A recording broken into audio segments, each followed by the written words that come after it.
फरवरी 1949 की एक कड़ाके की ठंडी रात रूस के दूरदराज उरल पहाड़ों में 9 अनुभवी हाइकर्स रहस्यमय हालात में मौत के शिकार हो गए।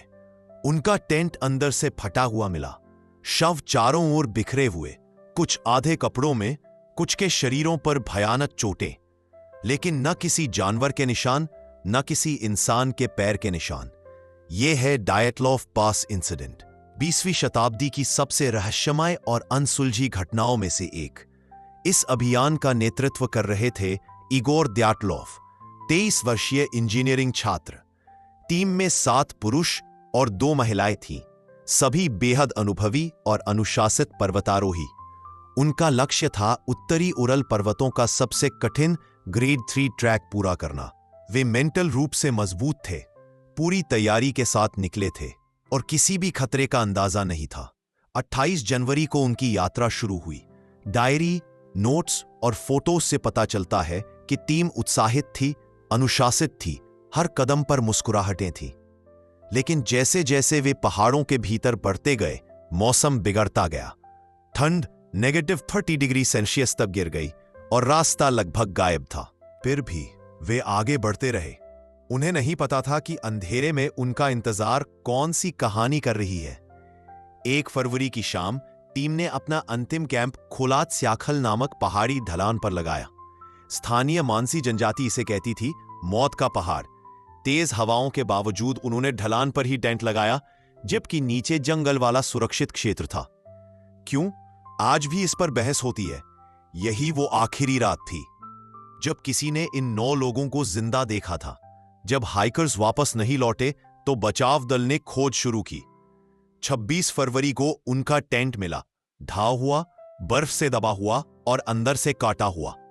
अंदर हर सामान मौजूद था, जूते, जैकेट, खाना। लेकिन टेंट के बाहर बर्फ में नंगे पैरों या सिर्फ मोजों में भागते हुए पदचिन्ह मिले। कुछ ऐसा हुआ था जिसने इन अनुभवी पर्वतारोहियों को रात के अंधेरे में जमा देने वाली ठंड में भागने पर मजबूर कर दिया। पहले 2 शव एक बड़े देवदार के पेड़ के नीचे मिले, आधे नग्न, ठंड से जले हुए। पेड़ की टूटी शाखाएं बताती थी कि कोई ऊपर चढ़ा था, शायद खतरा देखने के लिए।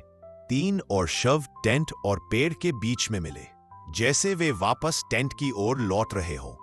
बाकी 4 शव 2 महीने बाद बर्फ की मोटी परतों के नीचे मिले।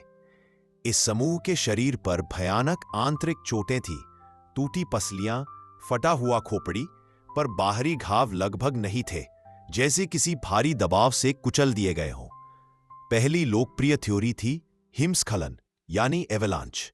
यह कहा गया कि एवलांच ने उन्हें टेंट से बाहर भागने पर मजबूर किया, लेकिन जांचकर्ताओं को वहां कोई बड़े एवलांच के निशान नहीं मिले। ढलान का एंगल भी एवलांच के लिए बहुत कम था, और सबसे बड़ी बात, अगर एवलांच होता तो टेंट 26 दिनों तक साफ कैसे दिख रहा था। एक और थ्योरी कहती है कि हवाओं की वजह से पहाड़ पर खतरनाक इंफ्रासाउंड वेव्स बनी, जो इंसान में भय, चक्कर, भ्रम और आतंक पैदा कर सकती हैं। लेकिन सवाल यह है, क्या इतने प्रशिक्षित पर्वतारोही सिर्फ एक आवाज से इतने घबरा सकते थे कि टेंट छोड़कर मौत की ओर भाग जाए? कई लोगों का मानना है कि हाइकर्स किसी गुप्त सोवियत सैन्य प्रयोग के बीच फंस गए, जैसे हवाई माइने, रॉकेट टेस्ट या केमिकल हथियार। कुछ कपड़ों पर मिली रेडिएशन ने इस शक को और बढ़ा दिया। उस इलाके में सेना की गतिविधियां थीं, पर सोवियत यूनियन ने बहुत कुछ गुप्त रखा। आज भी कई दस्तावेज सार्वजनिक नहीं किए गए हैं। कुछ लोग मजाक में इसे यति यानी हिममानव का हमला बताते हैं, पर न कोई जानवर के पैरों के निशान, न किसी जानवर से मेल खाते चोटों के सबूत। यह थ्योरी मनोरंजन हो सकती है, सच नहीं। एक आधुनिक थ्योरी कहती है कि अचानक आए काटाबैटिक विंड्स, यानी ऊपर से नीचे गिरती तेज भारी हवाएं टेंट को तबाह कर सकती थी, जिससे हाइकर्स डर कर बाहर भागे। यह थ्योरी बताती है कि वे बाहर क्यों निकले, लेकिन घातक आंतरिक चोटें कैसे हुई, ये अब भी सवाल है। 2020 में रूस सरकार ने नई रिपोर्ट जारी की। उनका कहना है कि यह घटना स्लैब एवलांच से हुई। एक हल्की पर बेहद ठोस बर्फ की परत टूटकर टेंट पर गिरी और कुछ हाइकर्स को अंदर ही गंभीर चोटें पहुंचा गईं। लेकिन कई विशेषज्ञ अब भी इस निष्कर्ष से सहमत नहीं है। सच क्या है, कोई नहीं जानता।